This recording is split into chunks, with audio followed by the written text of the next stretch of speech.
হাইকোর্টের নির্দেশে অ্যাকাউন্টে ঢুকলো লক্ষ্মীর ভান্ডারের টাকা। 6 মাস বন্ধ ছিল এমনটাই অভিযোগ। 20টি অ্যাকাউন্টে লক্ষ্মীর ভান্ডারের টাকা ঢুকলো হাইকোর্টের নির্দেশে। এ বিষয়ে ডিটেল জানাবে অর্ণব, রয়েছে আমার সঙ্গে। অর্ণব, দেখো, পূর্ব মেদিনীপুর ময়না বিধানসভার বাগচা গ্রাম পঞ্চায়েত, সেই গ্রাম পঞ্চায়েত 7,020 জনের অ্যাকাউন্টে ফেব্রুয়ারি মাস থেকে লক্ষ্মীর ভান্ডারের টাকা ঢুকলো। অবশেষে অগস্ট মাস থেকে যে লক্ষ্মীর ভান্ডারের টাকা বন্ধ ছিল, কলকাতা হাইকোর্টে স্থানীয় পঞ্চায়েত সদস্য তিনি মামলা করেন। জনস্বার্থ মামলার প্রেক্ষিতে 29শে জানুয়ারি প্রধান বিচারপতি সুদয় পালের ডিভিশন বেঞ্চ নির্দেশ জারি করেন এবং কেন টাকা ঢুকছে না সেই সংক্রান্ত রিপোর্টও তলব করেন। এবং প্রধান বিচারপতির এই পর্যবেক্ষণ 29শে জানুয়ারি ছিল যে টাকা অর্থাৎ লক্ষ্মীর ভান্ডার কিন্তু এই মামলা বিচারাধীন আছে বলে সেটা বন্ধ থাকবে, তা যেন না হয়। শেষমেশ ফেব্রুয়ারি মাসে এই 7,020 জনের মহিলার অ্যাকাউন্টেই কিন্তু লক্ষ্মীর ভান্ডারের টাকা ঢুকেছে। যারা মামলাকারী প্রাথমিকভাবে তারা খুশি, হাইকোর্টে মামলার পর তাদের ভান্ডারে টাকা ঢোকানো। তবে August, September, October, November, December, January এই মাসে যে টাকা ঢুকেনি, কেন ঢুকলো না, তার কোনো সমস্যা হয়েছিল কিনা বা প্রশাসনিক তরফে কোনো উদ্যোগ নেওয়া হয়েছে কিনা ওই টাকা ঢোকানোর ব্যাপারে রাজ্যের রিপোর্ট তলব করা হয়েছে 7 দিনের মধ্যে। মামলাটি 3 সপ্তাহ পর শুনানিতে আসবে। বেশ।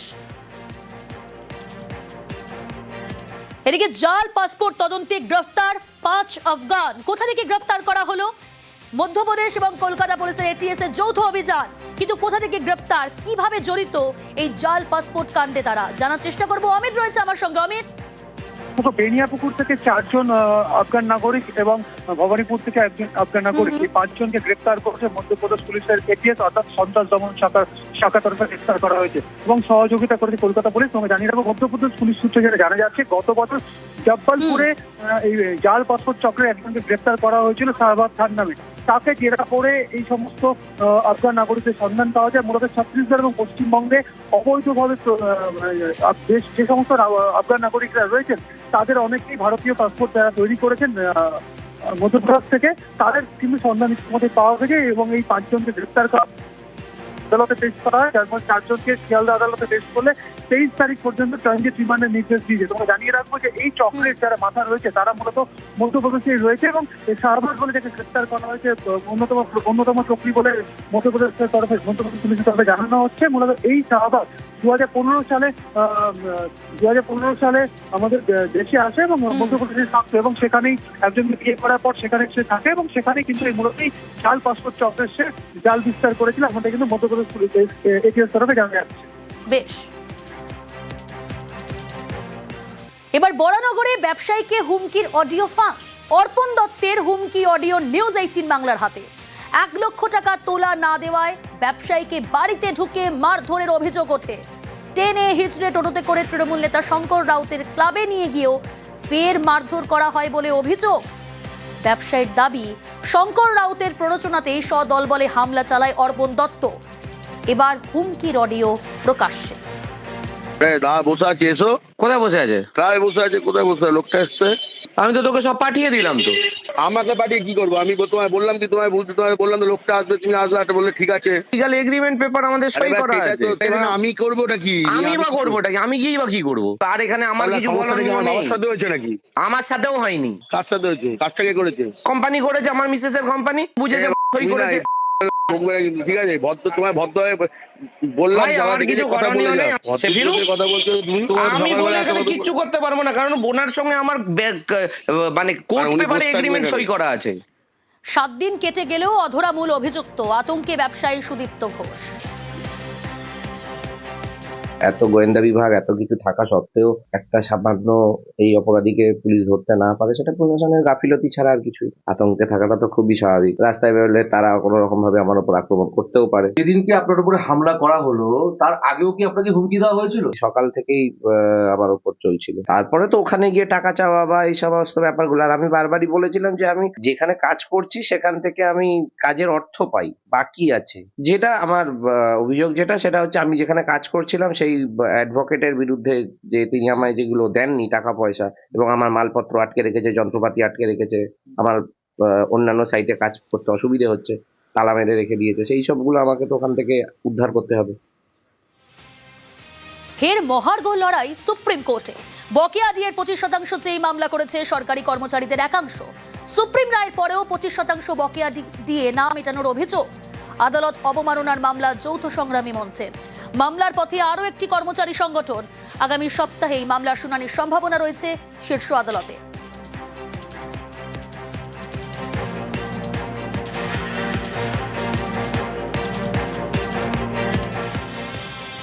আসি পরের খবরে। চাকদায় বিক্ষোভের মুখে বিজেপি বিধায়ক। বাড়ি বাড়ি প্রচারে গিয়ে বিক্ষোভের মুখে বঙ্কিম ঘোষ। কামালপুরে বিজেপি বিধায়ককে লক্ষ্য করে গো ব্যাক স্লোগান, পাল্টা জয় শ্রীরাম স্লোগান বিধায়ক ও বিজেপি কর্মীদের।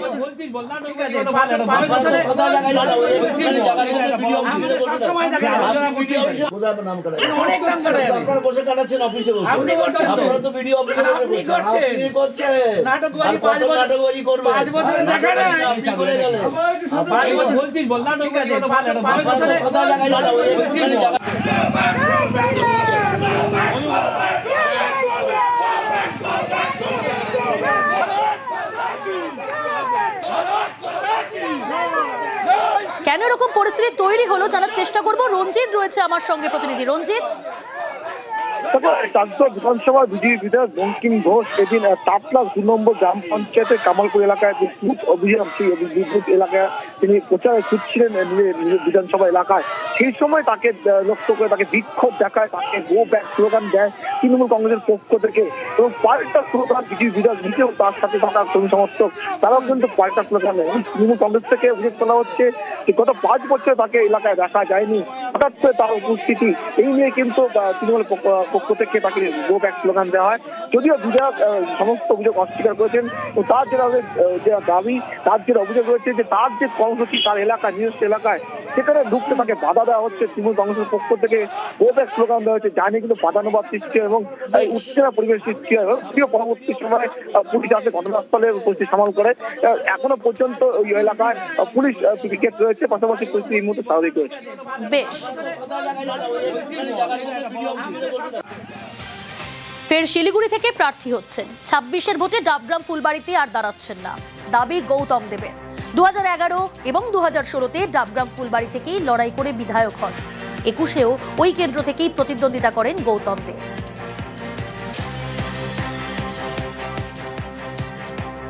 আমি আর ডাবগ্রাম ফুলবাড়িতে দাঁড়াচ্ছি না, আমি প্রকাশ্যেই বলে গেলাম আপনাদের কাছে, আমি আর দাঁড়াচ্ছি না ডাবগ্রাম ফুলবাড়িতে। কিন্তু সময় সুযোগ হলে আমি কিছু কাজ আপনাদের জন্য করব।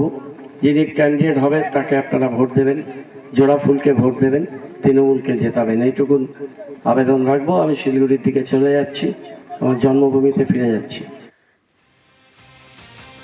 সিপিআইএমই দীপশিতা। যতদিন আদর্শের প্রতি আস্থাশীল ততদিন সিপিআইএমই থাকবেন, দাবি দীপশিতা ধরেন। প্রতিকূলের ইস্তফাপত্র প্রকাশ্যে আসা থেকেই দলবদলের জল্পনা। নিউজ 18 বাংলার মুখোমুখি দীপশিতা।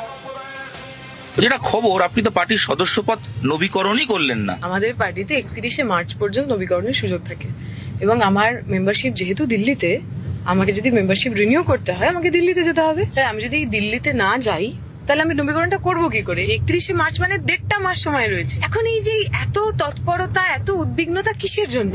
তাহলে এই জল্পনাগুলো ছড়িয়ে দেওয়া, নির্বাচনের একদম আগে আরো বেশি কনফিউশন তৈরি করা, সেটা ছাড়া, কিছুটা ক্ষেত্রে ষড়যন্ত্র ছাড়া আমি তো এটার কোনো খুব লজিক খুঁজে পাচ্ছি না। পার্টির নবীকরণ করার ব্যাপারটা তো পার্টির একদম অভ্যন্তরীণ বিষয়। তখন পার্টির বিরুদ্ধে আপনার মনে হচ্ছে না যে খবরটা পার্টি থেকে লিক হলো? কে করেছেন, কে লিক করেছেন এটা জানা যাচ্ছে না, ফলে আমি কাউকে খুব পিন পয়েন্ট করে অবাক তো হয়েছে, করতে পারছি না। অস্বস্তি হয়েছে। প্রতিকুর রহমান আপনার একসঙ্গে যখন দল করেছেন, এসএফআই করেছেন, আপনার বন্ধুস্থানীয় দল ছাড়লেন। যতদিন পার্টি ওনাকে এক্সপেল করেননি, সাসপেন্ড করেননি, ওনার বিরুদ্ধে কোথাও কোনো স্টেপ নেননি, ততদিন পর্যন্ত প্রতিকুর রহমান আমার রাজ্য কমিটির সদস্য, ততদিন পর্যন্ত প্রতিকুর রহমান আমার কমরেড। আজকে তো রাজ্য কমিটির শেষ দিন, আমার মনে হয় এই নিয়ে নিশ্চয়ই আলোচনা হয়েছে, ওর অভিযোগ নিয়ে, ওর কথা নিয়ে। মোহাম্মদ সেলিম প্রতিকুর যেরকম বলেছেন যে তার সঙ্গে কথা বলার সময় নেই, হুমায়ুন কবিরের সঙ্গে কথা বলেন। রাজ্য কমিটিটা খুব স্পষ্ট করে বলেছে যে ওনার সাথে আমাদের আর কোথাও কোনো খুব যোগাযোগ রাখার, কথা বলার দরকার নেই। তার মানে ওটার খুব দেখা করার ওনার সঙ্গে কোথাও কোনো প্রয়োজন দরকার ছিল না। ভোটের আগে দলের এই ভাঙন বলুন, চাপানোতর বলুন, যাই বলুন, ক্ষতি হলো তো? সে তো ক্ষতি অনেক কিছুতেই হয়েছে, কিছুটা অন্ধ আনুগত্য থেকে আদর্শের প্রতি, সেই অন্ধ আনুগত্য থেকেই, অন্ধ ভালোবাসা থেকেই, অন্ধ আবেগ থেকেই পার্টিটা করেন। দুঃখ হয়, যন্ত্রণা হয়। আমি এমন বহু মানুষকে চিনি যারা সারা দিন আমাদের বকাঝকা করেন, কিন্তু আমি জানি ভোটের সময় ওই বুথে যদি একটাও ভোট সিপিএম কে পড়ে, তাহলে ওই লোকটাই সেই ভোটটা করবে। দীপ্তিতা দা সিপিআইএম এই আছে একেবারেই আমি স্টেটমেন্ট তো একদম একদম আমি সিপিআইএম এই আছি। যতদিন আমি আমার আদর্শের প্রতি আস্থাশীল, এই আইডিওলজি থেকে আমার কোনো চ্যুতি হবে না ততদিন।